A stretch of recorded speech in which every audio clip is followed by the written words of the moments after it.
East Bjorn, this is the Delos shore party, over. Yeah, go ahead.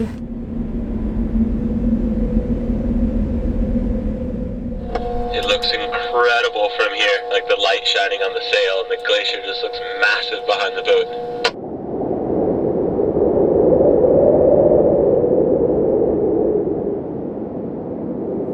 Oh, that was a big one.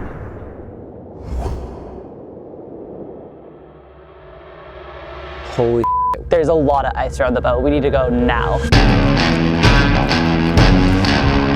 I don't know why we were all so eager to say yes to this trip in the Arctic. The idea of sailing in a part of the world that is so different than what we're used to in the tropics. I kind of know what to expect, but I don't know what to expect because I've never been there, and this is out of my comfort.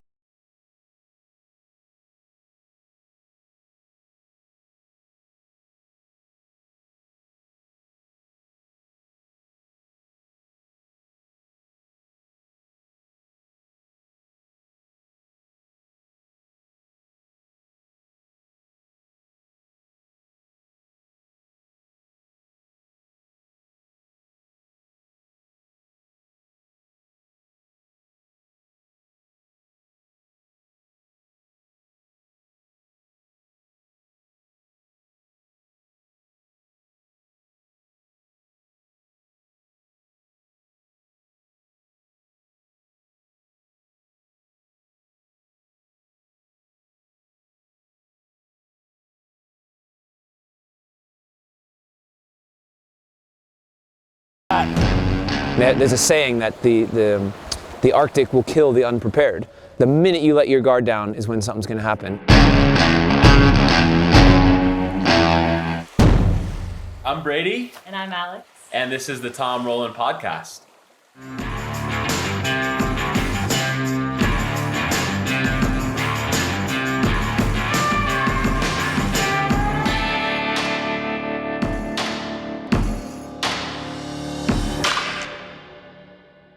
Hey everybody, welcome to the podcast today. We have a great show for you. One of our most popular guests ever is Brady Trautman from the YouTube channel SV Delos. They have an amazing channel there. They've got an incredible tribe of supporters, and I hope that many of you are here today. If you are, welcome.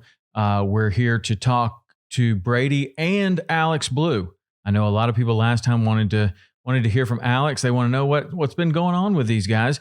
And we're going to find out today, find out what they've been doing since they left SV Delos and what they are up to now, a new project. And this new project is really, really cool. You're definitely going to want to hear about this. It's a documentary, and it's something different than they've done before. And I've seen it, and it's awesome. And we are going to get to that. We're going to find out all about it. Before we do, I want to tell you a little bit of news that we have going on. We have new shows for 2021 for Saltwater Experience.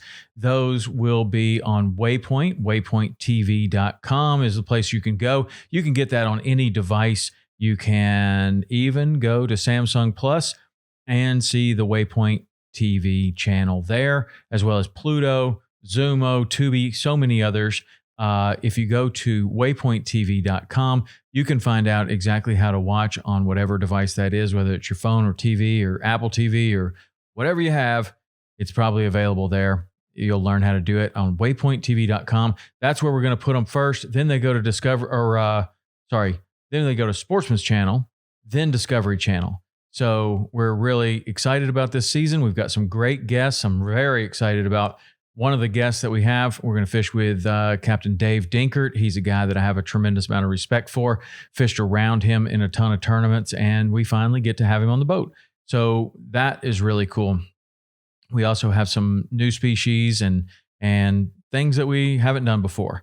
So we're really excited about 2021. We also are excited because we have some new sponsors, new partners for 2021. One of those is Tackle Direct. I haven't announce this on the podcast that we have Tackle Direct as one of our newest sponsors, and very, very super excited about this because these guys have some big ideas about how we can work together. I have some big ideas about how we can work together, and that is all going to benefit you guys with exclusive discounts for Saltwater Experience and Tom Rowland podcast fans. We're going to have all kinds of good stuff going on in 2021 with Tackle Direct. So with those two things, there's another piece of news that I want to talk about, and that is that I'm going to start communicating with those who would like to be communicated in this fashion. If you're on the email list, you're getting some emails.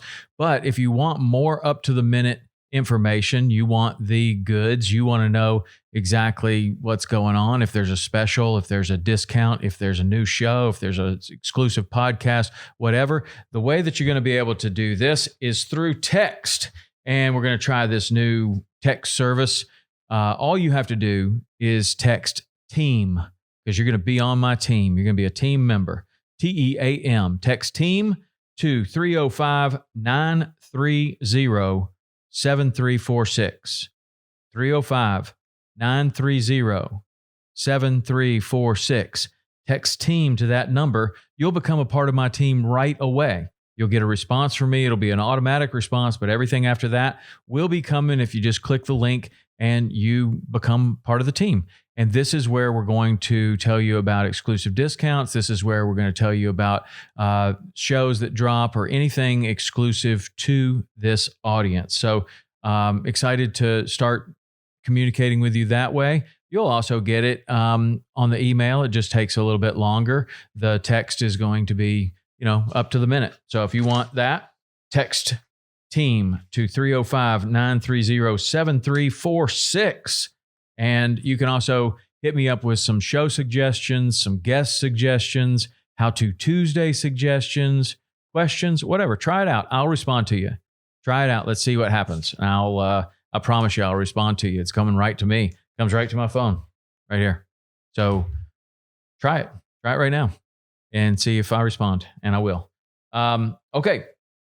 So while we have some new sponsors, we also have our tried and true awesome sponsors that have supported this podcast, and we are very thankful for them. Barracuda Tackle, the makers of the finest cast nets in the world.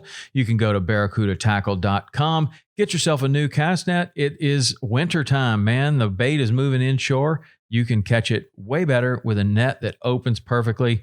Barracuda Tackle is the place to go. EmpireCovers.com. That's the place to go to get an affordable boat cover. They have all kinds of covers. They cover everything. If you got an RV, you can cover that. Jet ski, grill, patio furniture, whatever you have, they make covers for it. But they have a special on boat covers. Well, you can get this special on any of their covers. If you go to EmpireCovers.com/TRP, like Tom Rowland Podcast, TRP, you get 15% off and free shipping off your entire order. So if you go there and you get an RV cover, a boat cover, and a grill cover and patio furniture covers, you get 15% off the whole thing and free shipping. And that free shipping is going to pay off because boat covers are heavy, so that'll help. BoatHammockStand.com is where you get the stands that go in your pre-existing rod holders and allow you to hang a hammock in your boat. That's a cool product. A lot of people have been getting that. BoatHammockStand.com, that's where you can go. Hook, makers of this shirt right here and all the clothes that I wear on the water. You can go to hookgear.com, enter the code SE30, SE30. You get 30% off your entire order.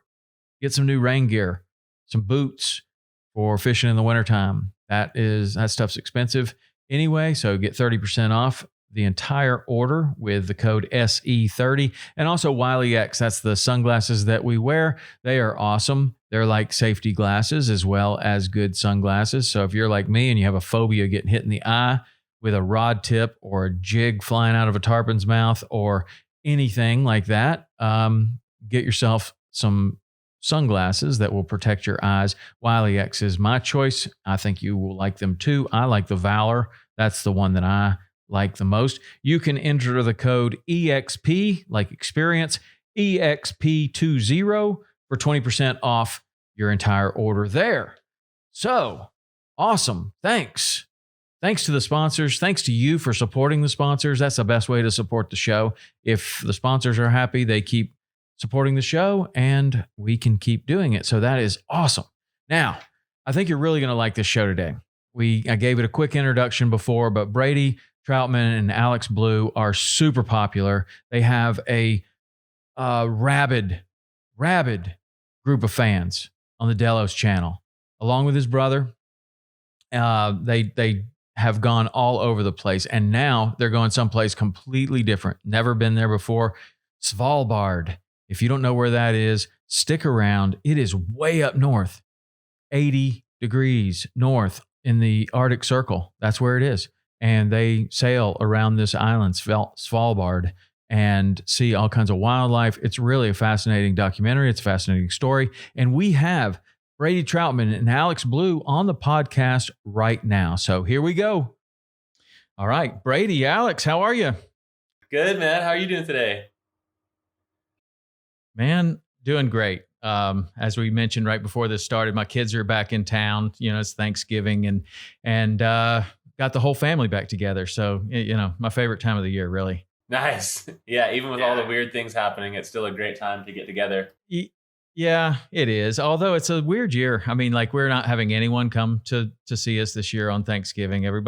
My parents are like 83 and 82 and they're very healthy. They might outlive the rest of us, but you know, they're careful, you know, they're just really, really a little bit more careful than I've ever seen them before. So we're just going to have a very kind of calm Thanksgiving. We're not going to have a lot of people around, which I don't know. Thanksgiving is my favorite holiday.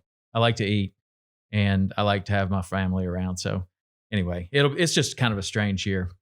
So you guys, are you in Tahoe? Yep. Up in Lake Tahoe, California. We just got our first couple storms of the season, so the snow's starting to lay down. Everything's transitioning from summertime sailing to winter snowboarding and backcountry and stuff. Yeah. Well, I would love to find out kind of what you guys have been doing since leaving Delos. If I don't, there'll be a riot in the comment section, because you have probably the most engaged and loyal audience I've ever seen. Like it's really incredible what that it's a family, really. Like the Delos tribe is super passionate. I'll agree with that. They're awesome. Yeah. I mean, Alex, this is the first time that we've met. I got to do this with Brady before, but I do feel like I know you a little bit, and you must get that from a lot of people that watch tons of your stuff. I mean, they just feel like the way that you do it, it feels like you're right there. It feels like you get to know all of you. Yeah, we do hear that from a lot of people. And so it's pretty awesome, you know, when we're traveling and we have people reach out to us in the most random places around the world, and we get to make friends with all these people. And like radio, it says half the work's already done because they already kind of know our background and know our personality a bit. So it's really, really cool. It's such a awesome group of people. I always say that sailing's like the best filter for people. Yeah, it takes away all the bad people in the world for the most part. Yeah, I gotcha. So what have you guys been doing since people saw you last on Delos? Oh man, we've been working a lot on this documentary. I'll tell you that. Yeah. We put in a lot of time on this Arctic documentary, 80 North series, which is live now, completely live. So head over and watch 80northseries.com. So excited for someone else to watch it besides our little group of people that's been slaving away on it for 2.5 years. Like, 2.5 years. Is this good? Is this done? Let's show it. Over 2,000 hours of editing. Like, yeah, we've poured our heart and soul into this thing and are so excited to finally just like put it out to the world and step away for a minute and like get off my computer for a little bit. Yeah. But yeah, and we came up to Lake Tahoe. We were originally planning on coming for the winter and snowboarding, and then we put some roots down, started a base. We bought the condo that we're in right now, which is a pretty big deal for both of us who have been living out of backpacks for the last 10 years. It feels good to just like put your stuff in a drawer and paint a wall, you know? Yeah. Yeah. Plants. We have a lot of plants. We got a lot of house plants. You do. It looks somewhat tropical. I mean, you've chosen some kind of tropical plants to remind you of all the Florida time. and the Bahamas and everywhere else you've been. Exactly. Yeah. But once COVID hit, we just, decided to kind of stay put. Traveling didn't sound that enticing to us at the moment. Yeah. And I think we just needed to catch our breath and be here for a bit. And then we had the idea of starting the Cruisers Academy, which is basically a sailing school. And our original plan was to get a big blue water boat and go teach people on the ocean. But so many things fell into our lap this summer in Tahoe. And now we have 3 Catalina boats, and we spent the summer teaching and sailing every day up here. And it is awesome. The lake's really something special. So we had a good time for sure. So busy. We've been busy. Started a sailing school, finished this documentary, and we have a dog, land stuff.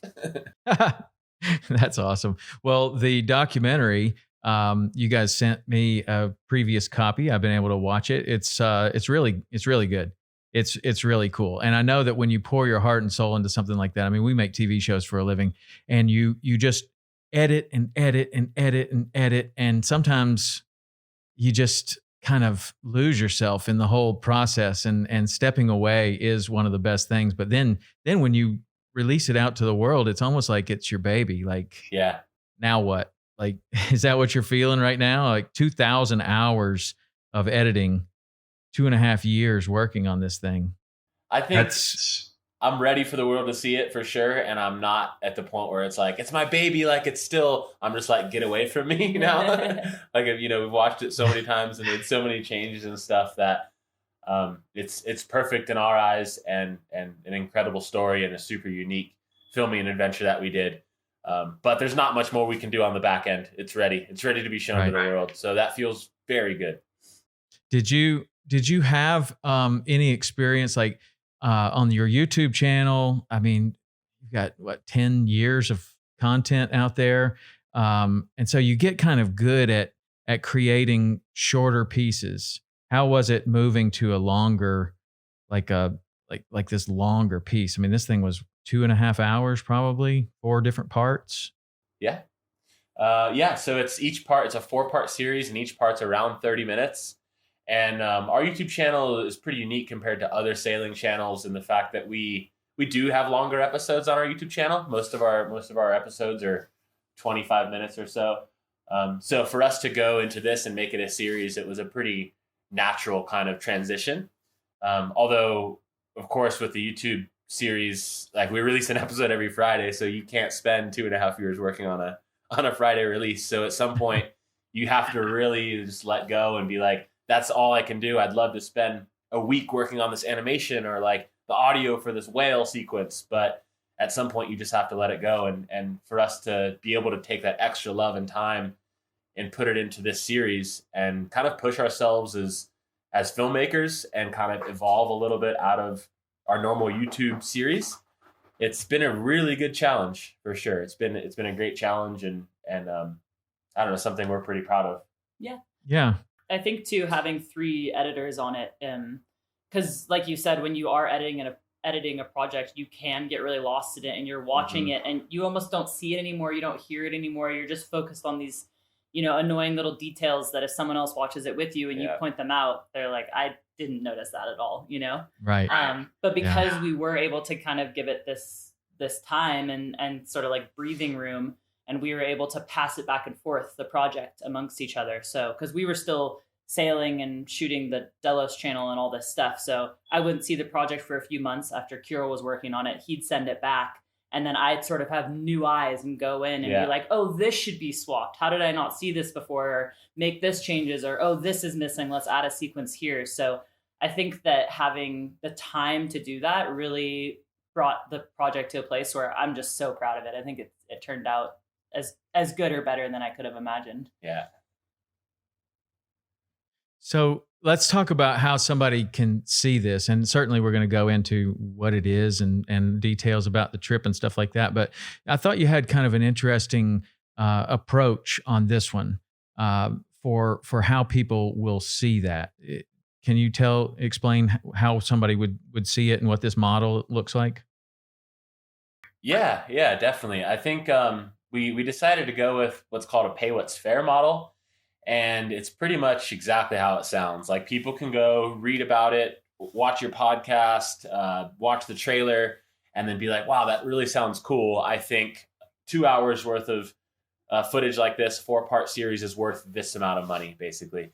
It kind of puts the choice in the viewer to be like, that was really cool. I think it's worth this much. Or like, I can't afford to pay that much, so it's this much, you know? So it's kind of stays true to our authenticity and being creative. And I mean, you know, with network TV and anything like that, sometimes you have to give up a lot of your creativity, or you have to add drama or take, I don't know, you know what I mean? There's always something you have to give and take, right? And for us to be able to release this on our terms and the Delos way feels really good. It's like staying true to our viewers, our fan base, because we didn't have to compromise any editing style. It's 100% us and what we love. And also for them, like I said, because they can pay what they think is fair. Yeah. Had you seen that model work for somebody else, or is this did you kind of use a hybrid between a couple of different models, or how did you come up with that? Yeah. You know, the first people that I heard of doing this was Radiohead, I think. They were during like the Napster days and LimeWire and stuff. Yeah. They came out and they're like, all right, well, everybody's going to download our music for free anyways. There's no point in fighting this piracy. Let's just release our album for free, and then people can pay what they think it's worth after listening to it. So that was kind of the first people that I heard of doing it, and it was super successful for them. Like, it was great. Everyone was just like, it's a great idea. Like, I really enjoy your music, and you're right, I was going to pirate it, but thanks for giving it to us for free on your website. So here's whatever. So nice. They did it, and then there was another YouTube channel called Yes Theory that did a documentary recently that also did a similar model when we were talking about doing it this way. So it just feels right. Yeah. As soon as you said LimeWire, I think I had a minor panic attack, because I think that attacked my computer. And I'm pretty sure I had to get a new computer after I discovered LimeWire and thought it was a great idea. And then that thing was a virus. That was just a giant virus. Mm-hmm. What's the other one? Kazaa? Yeah. Napster, all those. I did get a computer, like a new computer every year when I was a teenager, because I would just pirate so much music and like blow the computer up and then have to get a new one. Yeah, and it would do something to your computer too. Like, it would just, I don't know what it did, but man, I haven't thought about LimeWire in forever. That was, and now we're like showing our age, probably, or my age anyway, of even knowing what LimeWire is. But now there's all kinds of better ways to pay. Like, even back then when Radiohead did that, I would think that still it was challenging to pay Radiohead. Like, today you've got probably 10 different ways that you can pay digitally. You got Apple Pay and PayPal, and I mean, stuff I don't even know about, Amazon and all kinds of things. So does that make it easier to kind of decide on that model, that it makes it very convenient? I mean, somebody really would have had to go out of their way back then to pay Radiohead. It's amazing that was successful for them. No, you're right. Yeah, that's a really good point. And this day and age, with everybody watching on their cell phone or tablet, or now you can stream everything to a TV, everything's right there at your hand. So like, it for us, because we have this amazing, like we talked about, our audience, the Delos tribe, they're super passionate and super dedicated. That's why this whole Pay What's Fair is even possible, is because of all of them. You know, like going with a traditional popular streaming network, all the guys that are out there, it would be great, and it would be an awesome achievement for us to be like, wow, we made it on Netflix, or we made it on Hulu. But at the end of the day, after weighing all the options and considering how awesome our viewers are and our Delos tribe is, we're like, no, we're doing this the Delos way. And we're just going to like put it out there for them to make the choice of what they want, instead of losing our creativity and adding more drama, taking away this music, adding this, changing the format. So I'm pretty proud of it coming together. It's been a lot of work. Even building the website is completely custom. I mean, I don't know how many hours went into the actual website, 80northseries.com, to make this all happen. And now it's out there. So now we just, hopefully people watch. So about that part, the if someone wants to watch it, where do they're going to go to the website? Are you hosting all of that bandwidth and everything? Yep. So it's all hosted through Amazon. It's like the back end Amazon web server is hosting all the videos. And then, we just built a website to handle all the views coming in and the model that we've created for the Pay What's Fair. And yeah, so 80northseries.com is where anybody in the world can see it. That's another thing too, is our audience is global, and with a lot of releases, it's hard to get licenses in territories all around the world. And with this website, anybody in the world can go to it. It doesn't matter where you are, what time it is. You can go to this website and you can watch our series. So it has nothing to do with, licenses for certain zones or places in the world. Nice. That's awesome. Well, let's talk about kind of how this came about and exactly what it is. Like 80 North, the significance of that is obviously the latitude, the 80 degrees, and that's way up there. I thought it was kind of cool. Like you went around to a bunch of people, obviously kind of familiar with the North, and we're like, "Do you know where Svalbard is?" And they were like, "No, what? Where?" And then you show it to somebody on a map, and he's like, "Wow, that is way up there." I mean, that is way up there. I did a little research about it, and it's known for its whaling culture and then coal mines as well, which I kind of thought was kind of weird. That they would mine coal there. Yeah. I guess there's a ton of it. I don't know. Why would they mine coal there? I mean, obviously it's a rich area, but it seems like once you get it, it's a long way to take it anywhere. Yeah, pretty much it is super rich there. And so they kind of attempted to start mining it there. And I think they pretty quickly realized how difficult it was to get it out of there. Not just the location, it's 600 miles from the North Pole, but one of the main like Russian coal mining settlements that was built, it's like back in a fjord, and that fjord would freeze over sometimes. And so they couldn't even get the coal out of the fjord. So now that's just an abandoned mining town, and even around the main town of Spitsbergen, it's all abandoned. So I think they realized pretty quickly that it wasn't quite worth the amount of energy that it was going to. Yeah. And now they have, tourists and cruise ships and stuff that go up there. We'll talk about that a little bit later, but it seems like a really, really cool place. Like you guys were just like walking around on the streets there, and it just seems like, it almost seems abandoned. There were very few people there, very few. I saw something that said there were less than 200 people that live there in the summertime and less than 35 in the winter. So a bunch of them move out in the winter. And then there's like the scientists there, and then there's the tourism people. And so there's more than 200, but I guess 200 residents, I guess. But the place just looked so cool and so beautiful. It's so vast there. I think that was the thing that was most mind-blowing to me. You look in one direction. And I think, too, as a photographer, like I see a lot of places that people go to and take pictures, and then they post the pictures, and the photos make the place maybe look cooler than they are, because then you go there and you're like, all right, this was like played up a little bit. But Svalbard is just one of those places where to get any photo that does any justice to how massive the scale of every single mountain peak is there, it's hard to do. And that's only in one direction. Then you look this way and it's like a whole nother scene, and you look this way and it's just like it's 360 degrees of just this super vast landscape. So it's truly mind-blowing up there. Yeah, there's more polar bears that live in the area than people. Like I read that too. In order to leave the little town, I wouldn't even call it a city, the village, the town. In order to leave that, you're required by law to have a rifle with you for polar bear protection. And then, of course, when you're out sailing, like every time we stepped foot on land and left the boat, we had at least one rifle, flare gun, air horn. Like, of course, the primary thing is to scare the polar bear away. You never want to hurt a polar bear at all. It's there. You're in their world up there. It's not the other way around. So the gun is 100% for last resort protection. And unfortunately, it has to be used sometimes.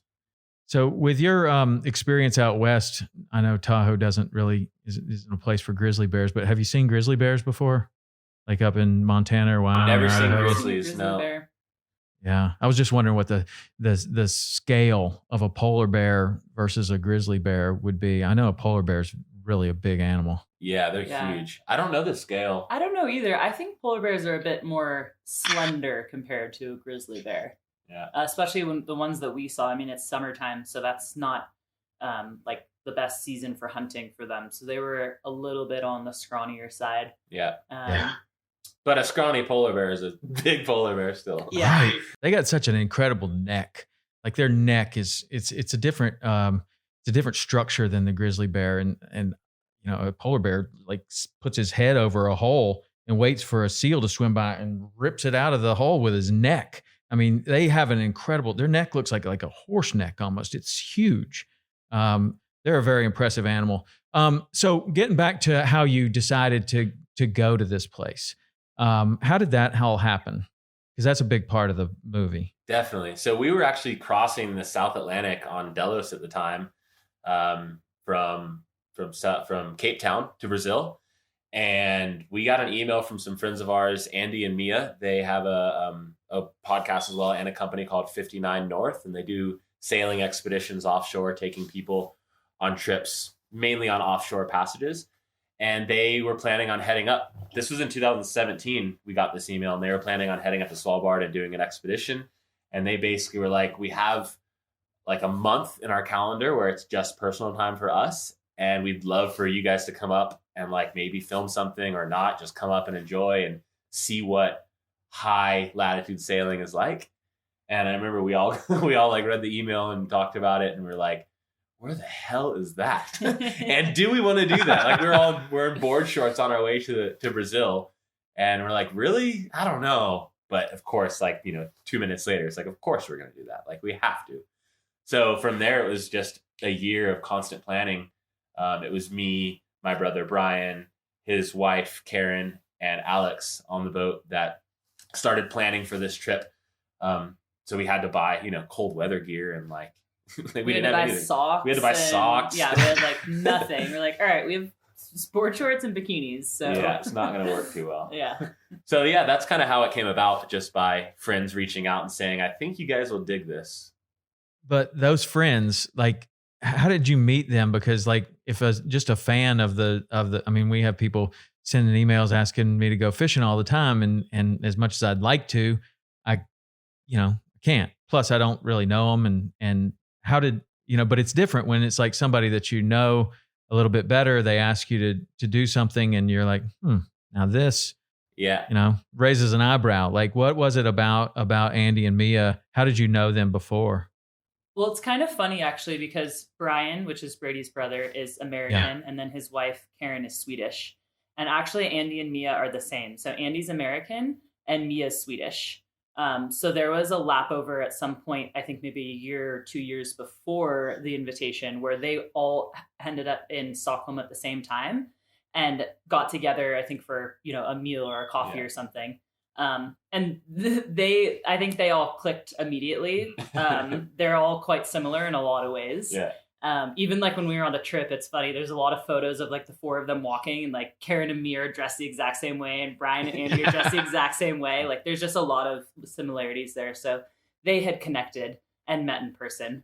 They connected the first time through just the sailing world. Yeah. Like it's just pretty much, if you know people that are making a living in the sailing world, whether it's videography or trips, you know each other. It's a really small, world. Yeah. Sailing. Nice. And so you take all of you take this invitation seriously, and then it goes into kind of the planning stage, which we've talked about. And one of the things that is of note is this didn't take place on Delos. Right. This was on Andy's boat, right? Which exactly. is I would imagine that like even Brian in the movie was saying, he was thinking about like what we would need to do to your boat to make it, more, seaworthy up in that area, or what you would need to do to make it more comfortable or possible. Like what, when you get on this boat, like what do you notice immediately? Like, oh, we don't have that. We don't have this. Why we never thought about that. Like it's an Arctic sailing vessel. Well, not really. I mean, really? We'd like to think it is, but I mean, that's one of the big ththings that came out of the trip, is realizing you don't need the crazy big aluminum expedition boat to go up there and do it. I mean, Eastbjorn is a 48-foot Swan built in, I believe, 1972. So she's an older fiberglass boat that was basically designed to cross oceans fast. It was a racing boat with, I think there's like enough room for 10 people to sleep, and they're just single bunks all throughout the boat. and it was just made to cross oceans and go fast. So it definitely wasn't built for the Arctic specifically. One thing I want to say really quick for anyone that maybe isn't a sailor or has thought about sailing in high latitudes like that, most cruising boats, Delos and Isbjorn, are both made of fiberglass. And an ideal kind of high latitude expedition boat would be made of aluminum, steel, cement. Like, it would be made of a more durable material so that if ice were to hit the boat, it wouldn't just puncture it. And so that's sort of tying back into what Brady's saying. So this isn't necessarily a boat that was built to go sailing in the Arctic. But yeah, it made us realize that maybe you don't need a boat like that to make it happen. Yeah. I mean, the big thing was they installed a diesel heater on the boat before the trip. That's super important. But other than that, besides a diesel heater and the right gear, that was the only changes. That was the only two things that we didn't have on Delos at the time.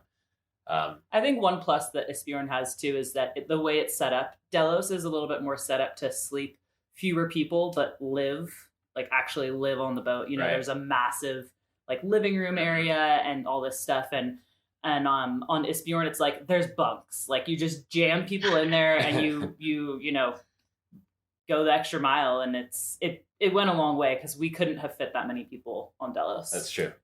So when we're looking at our blue water boat, we really want a boat that we can jam people into for expeditions because it's fun. Like, the more people, the better, really. Everyone brings something different to the table, Yeah. Yeah. So on this one, you had 8 people on the boat. Is that right? Yeah. Yeah. And let's go over who all that was.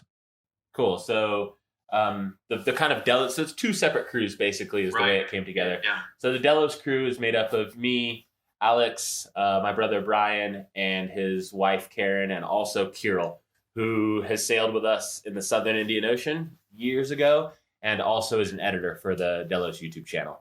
So an incredible videographer, incredible editor, and just a good guy to always have around. He's just a funny South African dude. So he's a great dude to have around. He's got a big smile on his face all the time. He seems like a super happy dude. Yeah. He is, yeah. He's great to have around. Always down for an adventure and just kind of excited. An incredible filmmaker. Like, I always call him a wizard with the camera and editing. And yeah. So that's kind of who made up the Delos crew. There was 5 of us, and then the 59 North crew, like Isbjorn on that boat was Andy, the captain, his wife Mia, and then there was also a photographer they had on board named James, who's an amazing photographer from the UK, who they met. I don't know how the 3 of them met, but once they met and Andy saw the photos that he was taking, he's like, "You're coming to the Arctic with us, and you're going to be the onboard photographer for the whole trip." So it's just a bunch of random people coming together, 8 random semi-adults. When you think about a photographer on a sailboat, you would think, I mean, maybe you get some cool angles, but James got in a lot, right? I mean, he had a dry suit and is getting in among the ice, and he really went for it. Like, he was not just snapping some snapshots. Like, he got in. Yeah. He brought a couple other cool, unique things to the trip too. Like, he brought some climbing gear. So I know there's one sequence, I forget what episode it's in, but where everyone was climbing up some of the glaciers. So that was cool. And he also brought the hydrophone, which was probably one of the top moments of the trip for me personally, was dropping that hydrophone in the water when we saw the beluga whales and listening to their sounds. Like, I don't know. Yeah. Even thinking about it gives me chills. Yeah. That seemed like, I don't know how much we want to do a spoiler alert on your movie or not, but that seemed like one of the highlights of the trip. Like, that one little piece of equipment. And you always have, anytime you go on some kind of adventure, or you come back from a camping trip, or you come back from a hunting trip or a fishing trip, and you're like, what was the one thing that we had that made that trip? And usually it's something, it's like, you got some little piece of something, or you brought an extra jacket and you would have froze your ass off if you didn't have it, or, and it seemed like on this one that hydrophone super enhanced that whole day. Oh yeah. I would 100% agree. I mean, it made that we're not going to give too much away, but the videography we got of the beluga whales is some of the coolest images and video we've ever got. And then you have the hydrophone in the water, and then you can hear them. It just adds a 4th dimension, a 3rd dimension to the whole experience. And the way that's edited together, we actually used some software that if you're wearing really good headphones, the sounds of the whales are singing kind of around you. Oh, really? Yeah, it's really cool. So it's just a little added Easter egg if you're listening to this that you can go and check out if you put on really good headphones during when we see the beluga whales. The sound is like going around you almost. It's really cool. Yeah, well, I mean, they're known. It said in the movie they're known as the canaries of the sea, and obviously, someone has been able to hear them. Could you make out, like, when you drop that hydrophone in the water, all of a sudden, whoever was there first, their eyes lit up immediately, like it was like you hear it immediately. Could you, you were pretty close to them. Could you ever hear them outside of the water, or was it silent above the water? No, I didn't. You can't. No, I mean, if you can hear dolphins and stuff. Like if there's dolphins on the bow and you're up in the bow, you can hear them above the water like that. These whales were a bit further away, so we couldn't hear them outside. So yeah, it was really the hydrophone. But actually, when we were editing this, I was doing some research on belugas in general, and there's some crazy things. Like there's one beluga that is said to mimic human speech. I forget where it is in the world, but he's in like a zoo. What? Yeah, and he'll like the diver will go in his tank to clean it, and he'll yell like "help, help!" Not like that, but in his little way where it sounds like it's muffled screaming underwater. You have to look it up; it's crazy. And then there was this other like Russian beluga that got found in Norway with all this like gear on it that he was like retrieving stuff. They're super smart animals. Yeah. You should look into it. It's really crazy. Yeah, I'm sure they are. I mean, whales and dolphins, they are among the smartest, certainly in the ocean. I've never seen a beluga whale. I've seen other types of whales, but they're really cool. I haven't ever seen any of the really giant whales. That's something I definitely want to see. But all of them are super intelligent.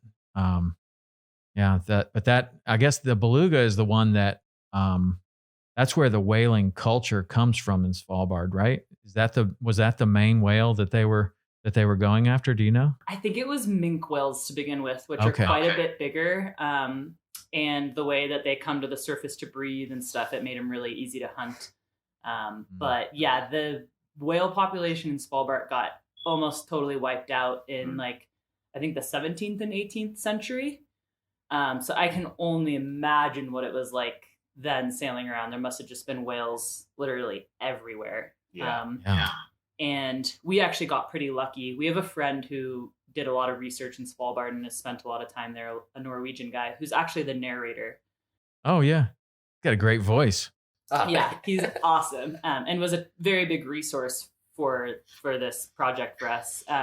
But he was talking to some of his scientist friends up there, and they actually sent us a map of where beluga sightings had been around Svalbard over the last year or two. I think they've been starting this research and how many whales they saw each time and everything. And I mean, I think there was maybe one or two other sightings by scientists with that many whales. Yeah. And they were out specifically looking for whales. So the fact that we got to see that many in the way that we did, we were actually really, really lucky. It was the day of magic. Yeah.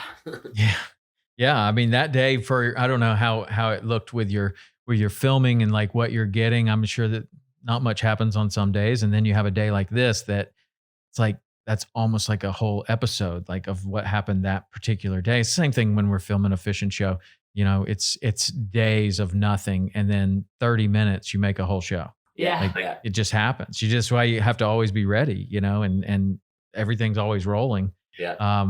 You guys brought a ton of gear. It looked like on some of that camera gear, and drones were a big part of this. I mean, you got some really, really nice drone shots of everything, not just of the wildlife but just like the approaches into these fjords. And it was just really cool. That drone, it enhanced the film substantially. I mean, because you could see like the scale of like the boat and then the ice and then the mountains. And it was just, I don't know that you could get that without a drone. Yeah, you're 100% right. Yeah, I think the drone, like I was mentioning earlier, the vast scale of everything, it is hard to capture on a handheld camera.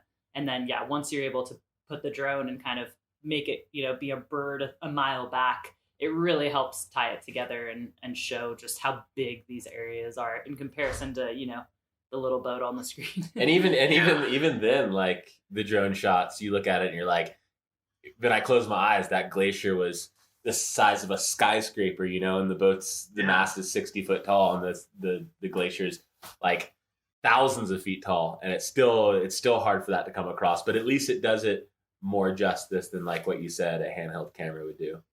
Right. So have you ever been, either of you ever been into an area like this, like Iceland or anywhere north like this, or was everything about this new to you? We actually went to Iceland right before we went to Svalbard. Like a month before. Yeah, we went cool. and Prep, you know? Yeah. Yeah. We went and rented a van for 10 days and drove around and made an episode about it on the Delos channel. So we were getting a little bit acclimated, but we were driving around in a van and not in a boat. So definitely some similarities. But it was funny because I remember when we were in Iceland and someone told us that we had mentioned we were going to Svalbard, and someone's like, oh yeah, Svalbard's like Iceland on crack. And I just couldn't even believe that because Iceland is so gorgeous in itself. Yeah. And so I was like, what? Like it can get even crazier than this? Yeah. But truly, especially from the water and just going to these far off places, it's another level. Yeah, I want to see Iceland really bad, but one of the things that I want to see the most is the glaciers calving into the ocean. Like just that seems to me like that is the ultimate, to be able to see that. And you obviously saw some of it. There was some footage in the movie, but did you get close to that? Yeah, the one spot that we found this incredible like mountain that we hiked up, and we had like a perch, and then it went down into the bay where the glacier was, and the glacier was across the bay. So we were, I would say, less than half a mile away, maybe. It's hard to tell with the scale how far we were actually away from the glacier, but we were close enough where it was super loud when pieces would fall off, and the pieces that were falling off were the size of apartment buildings and houses and stuff. I know. And for you, and you look at it and you're like, is that like the size of a car? Or like, you just don't know, right? You don't know the scale because there's nothing to compare it to. But we were far enough back where it was safe, where if a big one were to go, we wouldn't have gotten swamped by the tidal wave that it sets off. Yeah. Right. Yeah. And then in that area, I don't even know if you could be in a boat down there. I guess you could be in some areas where it's a little more predictable, but there's ice floating all over the place. So like that goes in, creates a giant wave. Now there's giant, basically floating coral heads all around. Like that seems super dangerous. I think sitting where you were would be awesome. But that, and then watching the volcanoes go into the ocean in Hawaii. I mean, those two things. It's like where the land meets the sea. You know, like where the ice hits the water, where the volcano goes into the ocean. Those are two of the coolest phenomenons that I know of, but I haven't seen either one of them. I really want to. It sounds it's super cool. I totally agree, man. It's something like those two things you mentioned are things that have been happening since Earth was created, and like will continue to happen way after we're gone. And they don't care that we're here or not. It's just like, you know, volcanoes will still be erupting and glaciers will still be. But I think so much of Earth was formed, you know, it's happening so slowly or before we were around or anything. And to watch such a dramatic landscape change so quickly, where you can actually watch new Earth be formed or watch this like, you know, 1,000-year-old glacier come apart like that. It's to be able to see it kind of condensed into this little moment, you know, that we can actually observe is super special. I know exactly what you mean. Yeah. Yeah. It's super cool. And I would imagine up there, you know, there's probably, I mean, I know there is a tremendous amount of research going on to the ice retreat. What was the culture like up there? Like when you're talking to the locals, is that like really on their mind? Or because I also looked at like the mean temperature of the Svalbard, that's hard to say, airport was like 13 degrees. So that's the average temperature across the whole year. So I guess you have some days where it's 40 and probably couple of days where it's negative 100. I don't know. I mean, it's really cold there. Yeah.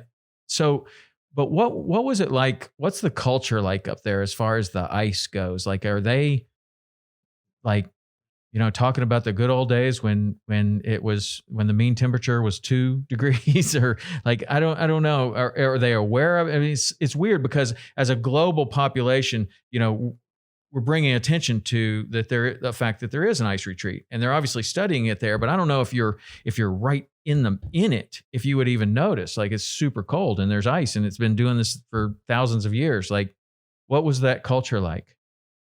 That's a really good question. Yeah, I mean, they definitely noticed. I can just think of one example before Alex can say hers.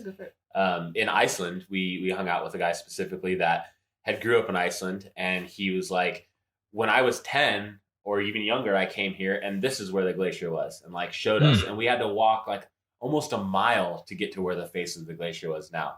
And he was probably in his late 40s, 50s, maybe something like that. So in a period of 40 years in his lifetime, he's been able to see it. And I think that's what most of the people we ran into are like, oh, they have those stories. Like, oh, my parents told me when it was here, or it's definitely an issue and it's definitely upfront and talked about in the culture. Yeah. Mm-hmm. Yeah. And then the wildlife too. Like the polar bears, did they talk about that polar bears used to be in town and now they're not? Or like, what was the deal with the polar bears? Were there more or less or more voracious?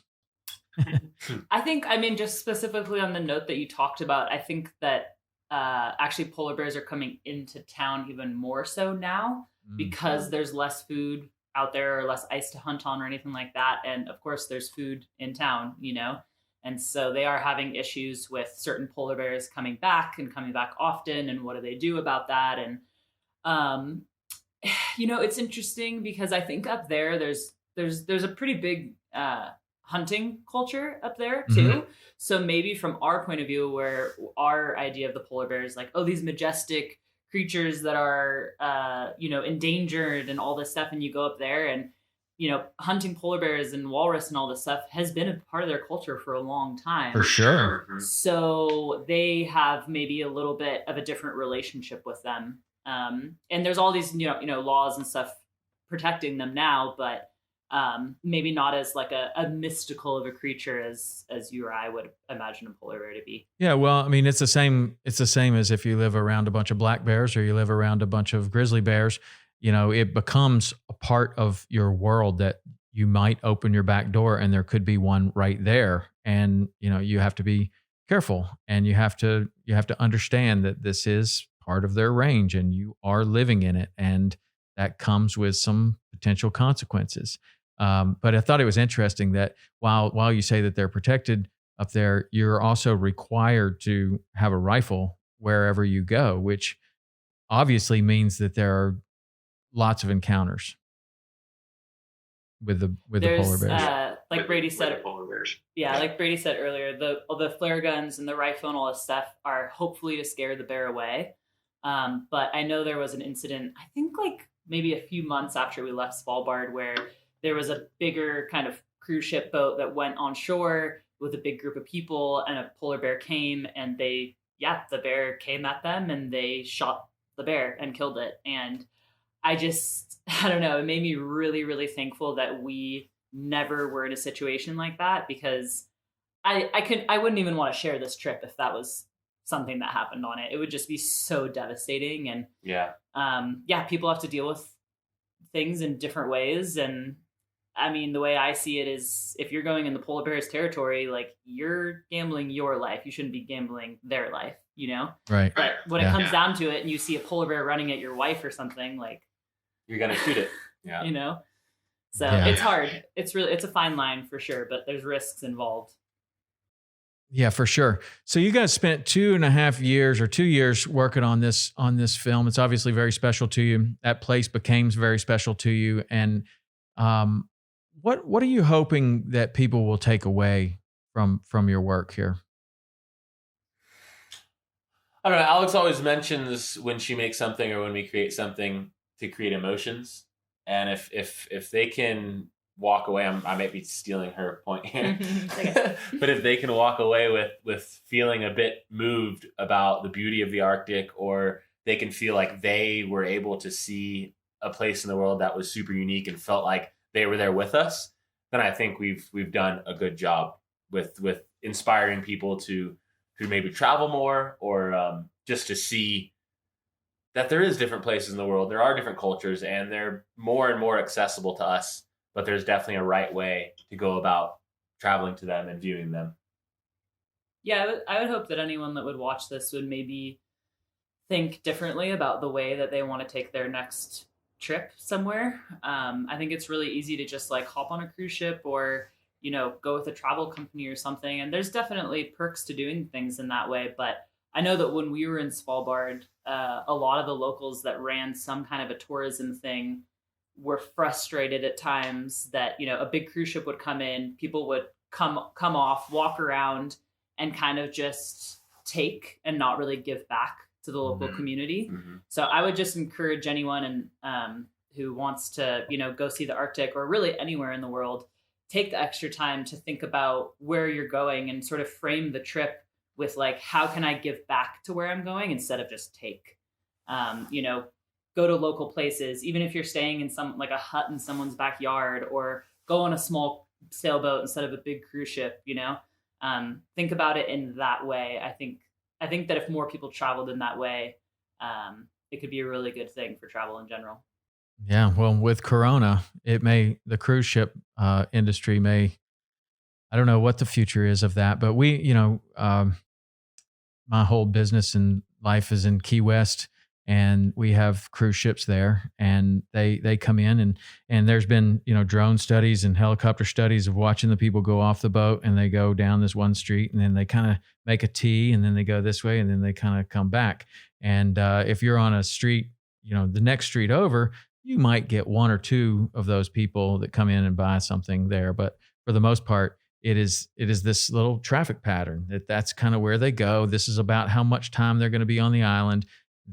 And if you're off of that, you're not benefiting from the cruise ships at all. The people that are on that are benefiting greatly from the cruise ships. So there's this kind of, it's like it's a love-hate relationship. Like some people really, really love them and they couldn't do their business without them, and other people can't stand them because of this, what you're talking about. It's just take. There's no give. There's water quality, water pollution issues where the harbor's really too shallow for them, or for some boats, and they create all kinds of a plume of sediment that goes out to the reef, and it's no good. And so you have a lot of people that fight it, and a lot of people that feel like if they went away, that they wouldn't make a living. And so it's kind of this strange kind of controversial topic in places like that, whether it's Svalbard or Key West or the Bahamas or any place like that. It's like the cruise ship it can be the worst thing in the world. It could be the best thing in the world, I guess. I don't know how it could be the best thing in the world, really. Well, I think you said it right. And Karen says it in the series that, like, for Svalbard specifically, and any places that have some sort of political issues or any kind of climate issues, like any type of people taking pictures and spreading awareness is good. And, you know, if a bunch of people come in on a cruise ship and they take pictures of a glacier and they learn about it retreating, that's great, because then maybe they'll go tell people who would tell people, and then eventually they'll be able to vote in a certain way that'll help with the future of everything. So that's good. Creating awareness is good. But yeah, like you said, there has to be some sort of other side to it where it benefits the local communities and isn't just that T section and then they get back on the boat. Yeah, I think even just more cooperation between the cruise ships and whatever community they're coming into could help alleviate some of the issues, you know, like work together more.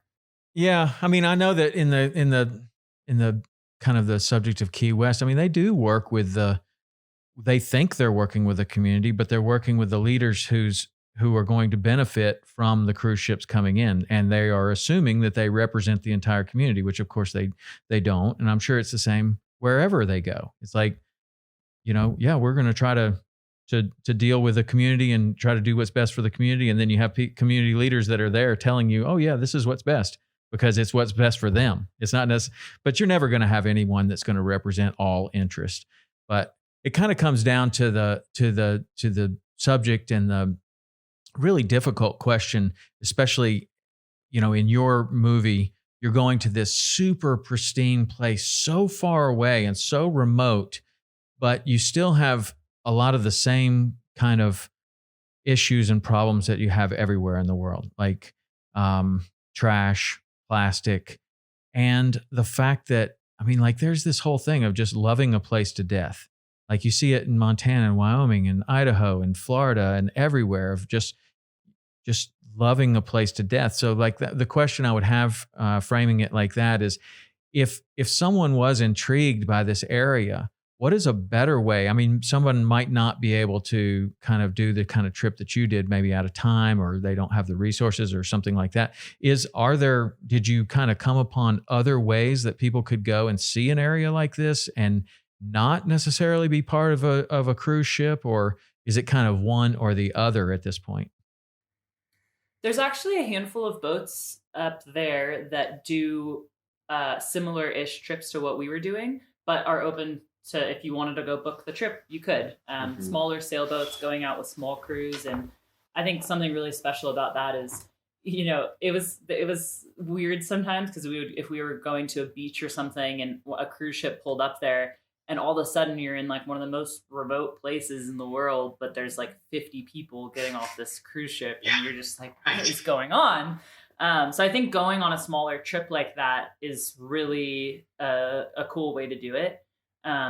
Also, in Iceland, we rented a van that was super fun and like pretty affordable. And, you know, you can drive around the whole island like that. And so I think there's definitely ways that you can do it, even if you're not a sailor with a boat and have all this experience. There's definitely people to piggyback off of. There's a lot of sail to ski trips that are becoming more popular, where you actually sail to an anchorage and then hike up and do backcountry if you're a skier. So that kind of form of tourism is growing. And I think, as you mentioned, after coronavirus, I think smaller group travel is going to become way more popular as opposed to, traveling with thousands of people at a time. Yeah, and Svalbard has, I mean, there's land stuff, there's dog mushing, there's snowmobiling, there's, you know, long treks and snowshoes. You don't necessarily need to fly there and get on a boat and go. Yeah.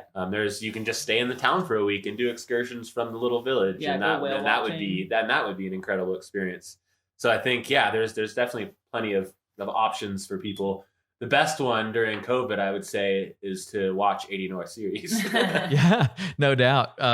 One thing that didn't make it into the film was your midsummer party.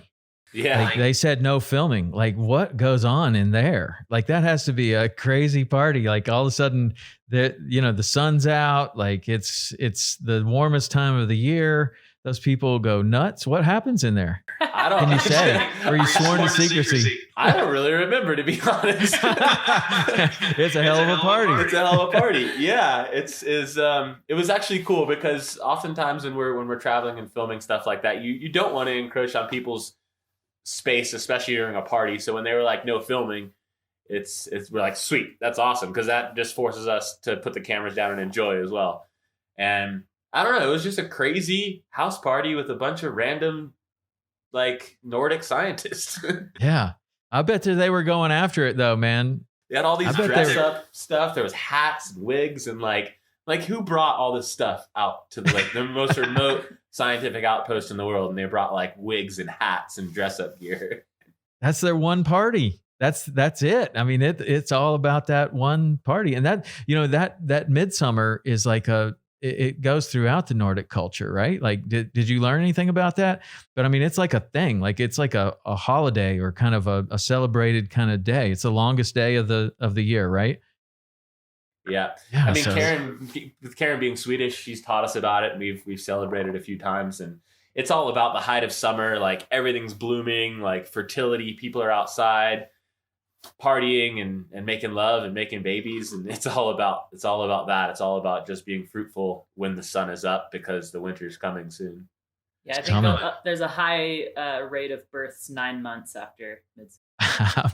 I'm sure there is. You better hurry, because it looked like with a mean temperature of 13 at the airport that midsummer, you know, you got about 2 or 3 days in there where it's going to be nice and warm, and you better make hay while the sun shines, as they say. Exactly. So of this trip, obviously there were a lot of memorable things. Is there one thing that sticks out that was kind of the most memorable for either of you or both of you? Besides the beluga whales, that was definitely a top experience. For me, I guess just seeing a place that I always thought of as being like so far and so remote and so on top of the world, like, 600 miles from the North Pole, you're just so far removed from the world, and just the experience of being up there and seeing the sun like go above your head like this all day, every day. I mean, the whole experience is just like mind blowing to think about being up at that latitude. I think one moment that really stands out for me when I think about it, I had this like feeling in my chest of like being like high kind of, is the day that we were standing on that peninsula watching the glacier calve. And we were out there from, 1 a.m. till 5 a.m. or something. And we were drinking moonshine and, filming and flying the drones and just like blown away by this view. And then we realized that the ice flow had changed and we very quickly had to run back to the boat and like get the hell out of there. But I just remember running back on this beach and, I had a little buzz going, but these huge ice sculptures had come into the beach and they were like, as big as I am on the beach with all this ice on the water and then this glacier in the foreground. So I was like sprinting and like trying to take like all these photos as I was running and then getting back and jumping in the dinghy and then like getting on the boat. Everyone put the drones up. The boat was surrounded by ice and James jumped in the water and I put my camera in the housing and we were like filming. And it was just this moment where like everyone was just like high, I think, on the energy. That moment for me, that like hour or so, whatever it was just, I'll never forget that feeling, That's a really good point. It was like flow state. Like everybody was in their zone. Everybody had their camera of choice. James was in his dry suit in the water. The drone was up and we were all just like, flying high, filming. It was a pretty deadly situation. Yeah. Really. It was just enough to like have a little danger and edge to the moment, but also enough for us to have fun with it and be able to like film and, make our way out of there. So that was a cool one. Yeah, that ice where it all comes in and it's just kind of surrounding you, and you actually have poles where you're pushing it away. Like, how much worse could it get before it's a real problem? I mean, you were able to just slowly make your way out of there, and that seemed like kind of like it could obviously get a lot worse than that, right? And it could have that even that day had you stayed in there longer. Right. And once it does, then what do you do? Hopefully, I mean, so in that specific scenario, I'm not going to give away what happened and how we made it out. But in that specific scenario, normally what happens is it's tidal ice flows. So like the tide changes, you're stuck in a bay, there's a glacier calving, and that tide all of a sudden switches to a flood tide, starts bringing in all the ice into your bay, and it fills it up, and you just basically get crushed between the ice and the shore. That's like the worst case scenario. There is a chance that as the ice comes in, especially with boats like steel boats or aluminum boats, as the ice comes in and crushes you, it pushes you up on top of the ice, kind of like squeezing a lemon seed out. It pushes you up on top. That's kind of a best case scenario if you start to get crushed. And I don't know what would have happened with us because we have a big keel on Eastbjorn, and if it continued to come in, I mean, we would have been crushed. We would have been in our survival suits and calling for rescue, most likely. Did you ever read that book, Shackleton Endurance? Oh yeah. Wow. Crazy. I mean, he's on the other end of the planet, but man, what an incredible book that is. That is just, I mean, once I started kind of looking into where Svalbard was, and I was like, man, that's like the other end of the planet, but not that, I mean, same latitude, basically, a little further up. But man, that, if you haven't read that book, for everybody that's listening, that is literally one of the very best adventure stories of survival, stories of just people just defying all odds. I mean, that is an incredible story.